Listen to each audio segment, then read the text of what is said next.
Di sini kita akan mulai dari dasar sekali, teman-teman, karena ini kan algoritma pemrograman ya. Jadi awal bagaimana kita memulai membuat sebuah program.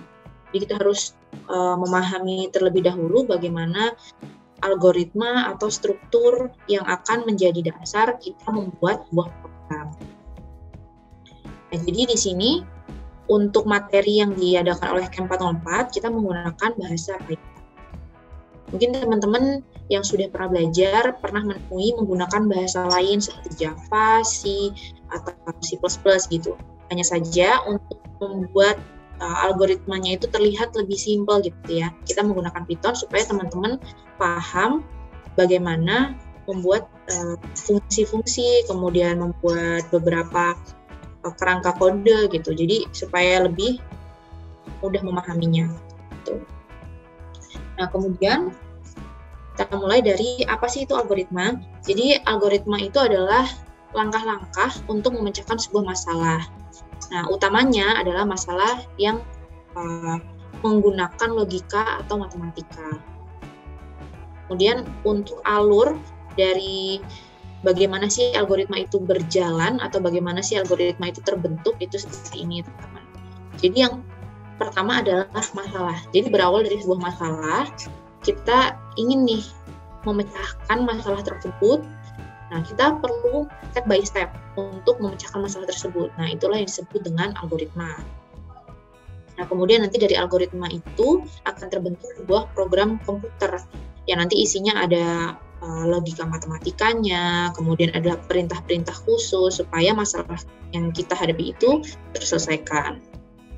Kemudian nanti dari program komputer tersebut akan tercipta sebuah solusi. Nah, kemudian di sini bagaimana ya cara menuliskan sebuah algoritma. Jadi ada beberapa cara. Yang pertama itu adalah kalimat deskriptif. Kemudian yang kedua dengan menggunakan flowchart. Dan yang ketiga menggunakan pseudocode. Jadi untuk kalimat deskriptif ini seperti kita bercerita aja sih ya. Jadi seperti kita membuat coret-coretan untuk diri kita sendiri atau mungkin untuk dipresentasikan atau dibicarakan kepada orang lain. Bagaimana step by step-nya yang akan dijalankan untuk memecahkan sebuah masalah. Contohnya kalau misalkan kalimat deskriptif itu, ini contoh super simpel dalam kehidupan sehari-hari. Misalkan kita ingin membuat telur mata sapi gitu ya.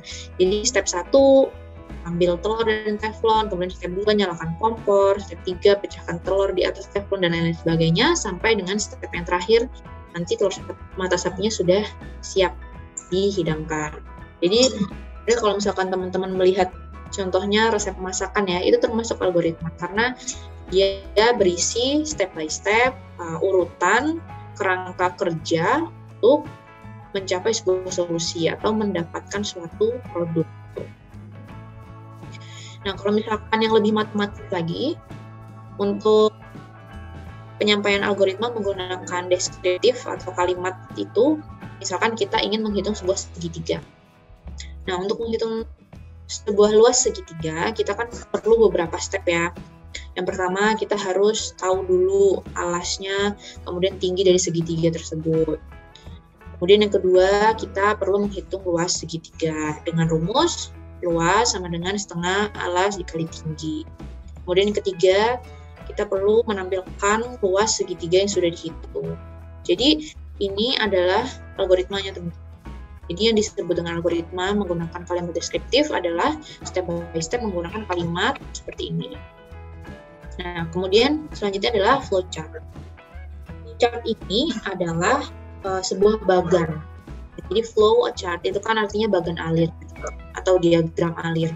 Jadi nanti kita akan membuat sebuah diagram yang terdiri dari simbol-simbol yang sudah distandarisasi. Jadi akan memudahkan si pembaca maupun si pembuatnya untuk membuat step by step menggunakan diagram ini karena simbol-simbolnya itu sudah jelas dan sudah pasti sama. Ini simbol yang digunakan dalam flowchart. Ini ada simbol segi 6.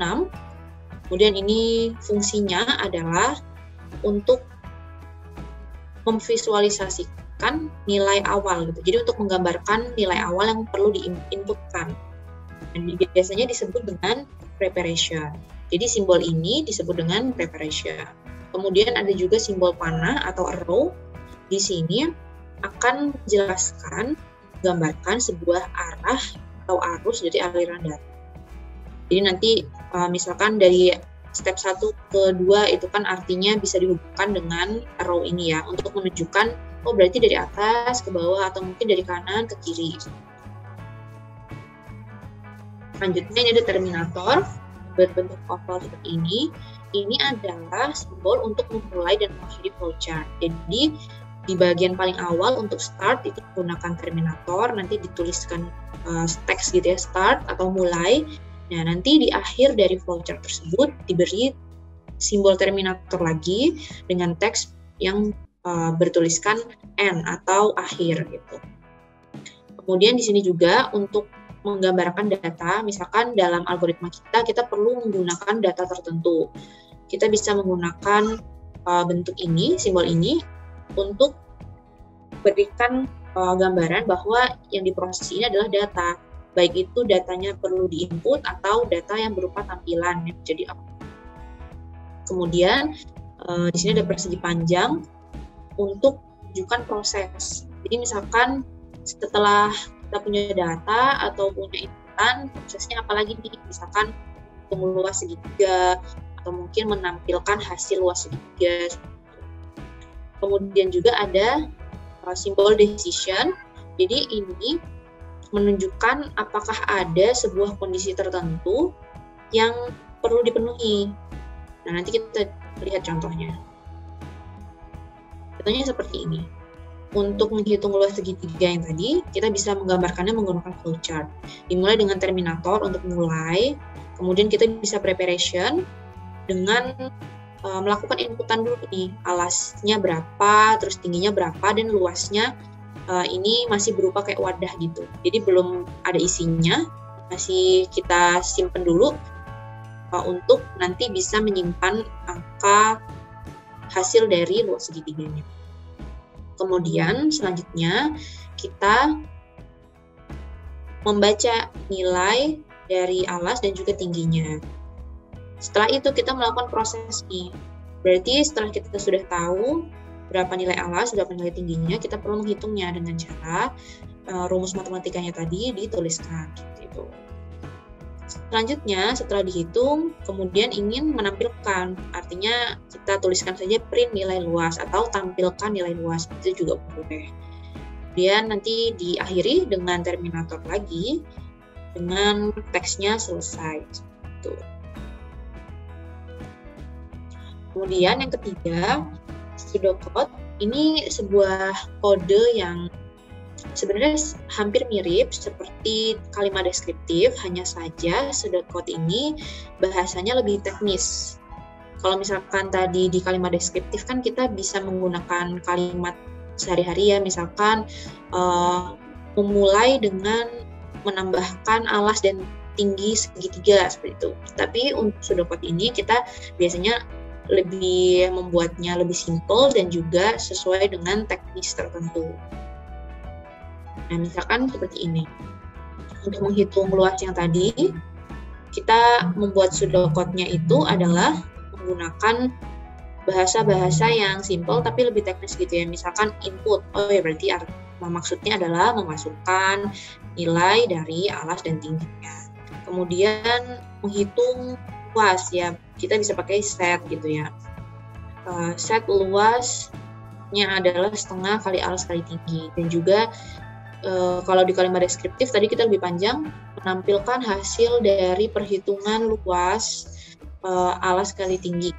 Nah, jadi kita simplify menjadi display luasnya tadi. Seperti itu. Jadi untuk yang pseudocode ini sering digunakan karena dia sudah mendekati dari angka program. Kalau misalkan teman-teman membuat sebuah program code gitu untuk menghitung luas dari segitiga, kira-kira nanti akan seperti ini gitu. Oke, selanjutnya tadi teman-teman sudah memahami bagaimana cara menuliskan step by step sebuah algoritma. Selanjutnya, untuk masuk lebih dalam ke pemrograman, kita perlu mengetahui yang namanya variabel dan konstanta. Jadi variabel ini adalah nilai yang nanti kita tentukan untuk menyimpan suatu nilai tertentu gitu. Jadi variabel ini adalah nilai tertentu yang bisa berubah-ubah. Bedanya dengan konstanta itu adalah suatu nilai yang sudah pasti ditetapkan dan tidak bisa berubah-ubah. Nanti mungkin kita bisa lihat contohnya. Nah, kemudian untuk variabel dan konstanta ini nanti penulisannya menggunakan huruf alfabet. Kemudian bisa pakai huruf kecil maupun huruf besar itu bisa. Kemudian juga nanti teman-teman boleh menggunakan campuran gitu ya. Misalkan ada hurufnya, kemudian ada angka, dan juga pakai garis bawah itu bisa. Jadi nggak bisa menggunakan spasi. Untuk membuat satu variabel itu misalkan terdiri dari 2 suku kata, misalkan inginnya panjang persegi. Nah, panjang persegi itu teman-teman nggak bisa menggunakan spasi, tapi bisa dipisahkan menggunakan garis bawah atau underscore. Jadi panjang underscore persegi, misalkan seperti itu. Kemudian contoh, misalkan kalau misalkan untuk mengetahui nih teman-teman bedanya variabel dan juga konstanta itu apa. Di sini misalkan kita ingin menghitung sebuah luas lingkaran. Kita perlu nilai pi dan jari-jarinya ya. Nah, untuk pi ini kan sudah baku ya, sudah standarnya bahwa pi itu selalu 3,14. Nah, inilah yang disebut dengan konstanta. Jadi nilainya nggak akan berubah-berubah. Dari awal sampai akhir pemrograman nilainya nggak akan. Tetapi untuk variabel ini nilainya bisa berubah. Jadi dengan huruf R ini kan menunjukkan jari-jari. Jadi huruf R ini di dalam suatu program bisa berubah-ubah nilainya. Misalkan awalnya 6, kemudian nanti di suatu perhitungan menyebabkan nilainya ditambahkan 2, misalkan menambahkan 2 cm untuk jari-jarinya misalkan. Oh ya, berarti nanti di tengah-tengah pemrograman tiba-tiba nilai R-nya berubah menjadi 8, itu bisa. Tapi kalau untuk nilai pi-nya dari awal sampai akhir tetap 3,14. Nah, selanjutnya, jadi teman-teman sudah tahu variabel dan konstanta. Nah, variabel dan konstanta itu memiliki tipe data yang berbeda-beda. Jadi, tipe data ini disesuaikan dengan jenis dari nilainya. Jadi ada di sini contohnya ada 4, tetapi sebenarnya lebih banyak lagi. Tapi teman-teman bisa explore nanti di internet. Untuk saat ini kita akan kenali dulu nih 4, yaitu char, string, integer, dan boolean. Untuk char, ini adalah sebuah nilai, bisa berupa angka, bisa berupa teks gitu, atau berupa huruf. Kemudian string itu juga bisa berupa huruf maupun berupa angka, yang nantinya akan ada pembedanya sama char itu biasanya kalau teman-teman sudah menggunakan sebuah database. Jadi kalau misalkan char ini panjang karakternya itu sudah dibatasi. Jadi dari awal sampai akhir misalkan char-nya itu adalah NIC atau nomor induk camp teman-teman nih. Itu kan misalkan ada 5 digit huruf atau 5 2 huruf gitu ya, misalkan A, B, C, D, E, F, terus nanti diacak jadi C, D, E, F, G, H gitu. Nah, itu adalah sebuah char. Jadi panjangnya atau banyak karakternya itu sudah ditentukan. Tapi kalau string ini bisa bebas gitu. Misalkan teman-teman ngisi nama lengkap, itu kan berbeda-beda ya. Ada yang namanya mungkin singkat cuman Adi gitu. Tapi ada yang namanya panjang, misalkan Tina Siti, ada 2 suku. Bisa disimpan menggunakan string. Kemudian ketiga itu integer. Integer ini hanya bisa berisi sebuah bilangan bulat. Jadi misalkan 1, 2, 100, 300 itu termasuk ke dalam integer. Nah, mungkin tidak tertulis di sini. Kalau misalkan ingin ada desimal, misalkan 3,5, 3,4, itu teman-teman tidak bisa menggunakan integer, tapi teman-teman bisa menggunakan double. Jadi tipe datanya adalah double. Kemudian yang keempat, di sini ada tipe data boolean. Jadi tipe data boolean ini akan menyimpan hanya 2 nilai, yaitu 1 atau 0, atau true or false. Jadi biasanya 1 itu bernilai true, 0 itu bernilai false. Biasanya ini akan menyimpan sebuah kondisi, teman-teman. Misalkan nih, misalkan teman-teman ada yang daftar camp namanya Adi gitu ya. Kemudian statusnya sebagai siswa camp masih aktif atau enggak ya. Biasanya diisinya dengan boolean nih. Kalau misalkan aktif berarti true, kalau misalkan udah nggak aktif, misalkan udah 2 bulan nggak pernah belajar di camp lagi, berarti statusnya false atau 0 gitu. Kemudian operator dalam pemrograman ini ada beberapa nih. Yang pertama ada aritmatika. Ini operasi matematis yang biasa kita temui sehari-hari, misalkan penjumlahan, pengurangan, pengalian, pembagian, seperti itu. Itu disebut dengan operator aritmatika. Tapi kalau operator perbandingan ini akan membandingkan 2 atau lebih data, misalkan lebih besar, kurang dari, atau sama dengan, seperti itu. Dan juga operator logika. Di sini biasanya untuk menyandingkan beberapa nilai nih, misalkan untuk nama-nama siswa di camp 404, nanti akan dicari nih nilainya yang terbesar, yang akan lulus gitu. Nanti akan dibandingkan nih, jika nilainya sama dengan 80 atau nilainya sama dengan 100, berarti itu lulus. Gitu. Nah, di sini contohnya, tadi aritmatika ada penjumlahan, pengurangan, kemudian bagian, termasuk dari mod atau modulo untuk mencari sisa dari pembagian, dan juga di sini ada juga perpangkatan. Ini masuk ke dalam aritmatika. Kemudian untuk yang perbandingan ini tadi teman-teman, misalkan lebih kecil, lebih besar, sama dengan, tidak sama dengan, dan juga operator logika untuk menyandingkan beberapa nilai gitu ya. Di sini ada or untuk atau, kemudian and, dan juga not untuk tidak.